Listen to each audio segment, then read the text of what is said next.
বড় সাইজের একটা পিঠা বানিয়ে নিলাম, তাও আবার তাল দিয়ে। এত পরিমাণ মজা হয়েছে যে কেউ তৈরি করতে পারবেন। এ সময় তো তালের বিভিন্ন রকমের পিঠা অসম্ভব মজা হয়। চলুন তাহলে দেখা যাক কিভাবে তৈরি করলাম। সুপ্রিয় দর্শক, আসসালামু আলাইকুম, সবাইকে ওয়েলকাম। এখানে আমি ফ্রেশ 2 কাপ তাল নিয়েছি। তালটাকে এখন আমি ঢেলে নিব।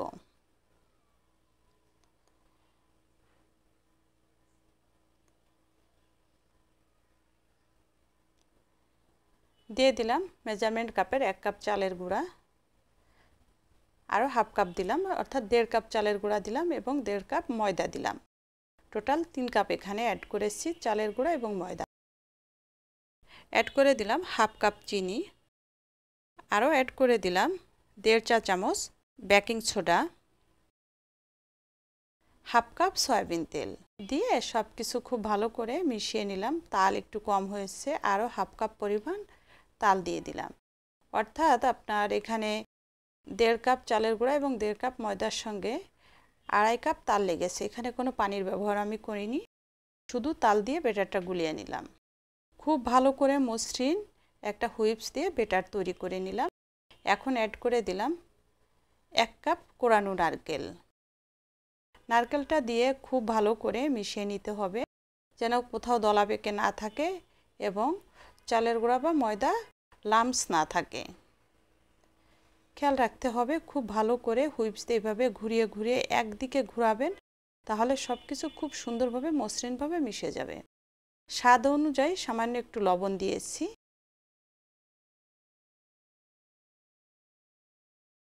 আপনারা যারা মিষ্টিতে লবণ পছন্দ না করেন তারা স্কিপ করতে পারেন।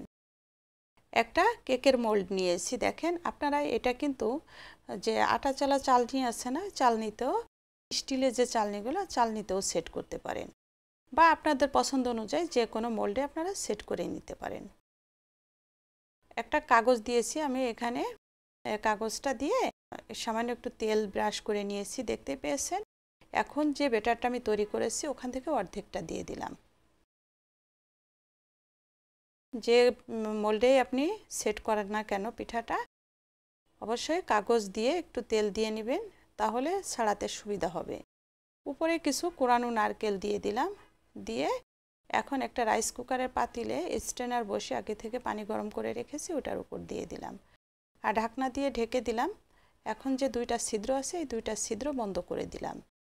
এখানে আপনার আরেকটা কাজ করতে পারেন, এইভাবে না করেও সরাসরি এটা পানির ভিতরে ভাপ দিয়ে নিতে পারেন, অর্থাৎ একটা কড়াইয়ের ভিতরে স্ট্যান্ড দিয়ে স্ট্যান্ডের উপর বসিয়ে যেন ভাপটা ভালোভাবে আটকে থাকে, এভাবে মিশিয়ে আপনি এটা ভাপ দিয়ে নিতে পারেন। দেখেন হয়ে গেছে। এখন একটা কাঠি দিয়ে আমি দেখলাম যে লেগে থাকে কিনা, সম্পূর্ণ সুন্দরভাবে হয়ে গেছে। এখন পিঠাটাকে নামিয়ে নিলাম এবং একটা প্লেট নিয়ে এইভাবে করে মোল্ড আউট করে নিলাম।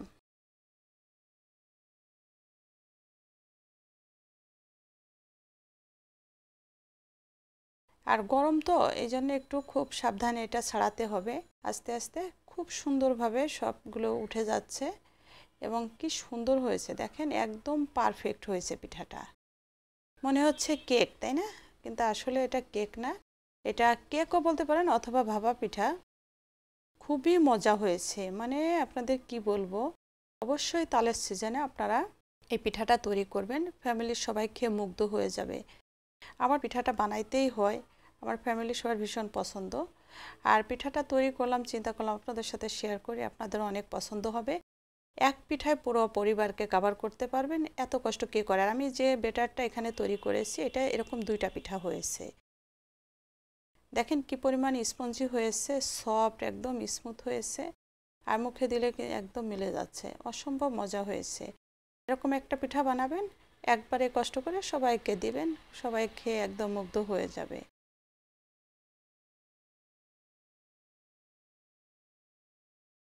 আশা করি আপনাদের ভালো লেগেছে। ভালো লাগলে শেয়ার করে টাইমলাইনে রেখে দিবেন এবং অবশ্যই ফ্যামিলিকে তৈরি করে খাওয়াবেন। এবং যারা নতুন আমার পেজটা অবশ্যই ফলো করবেন, ইউটিউব থেকে দেখছেন চ্যানেলটা সাবস্ক্রাইব করবেন, লাইক কমেন্টস করতে কিন্তু ভুলবেন না। সবাই ভালো থাকবেন, আমার সাথে থাকবেন, পেজটা ফলো করে চ্যানেলটা সাবস্ক্রাইব করে। সবাইকে অসংখ্য ধন্যবাদ। আল্লাহ হাফেজ।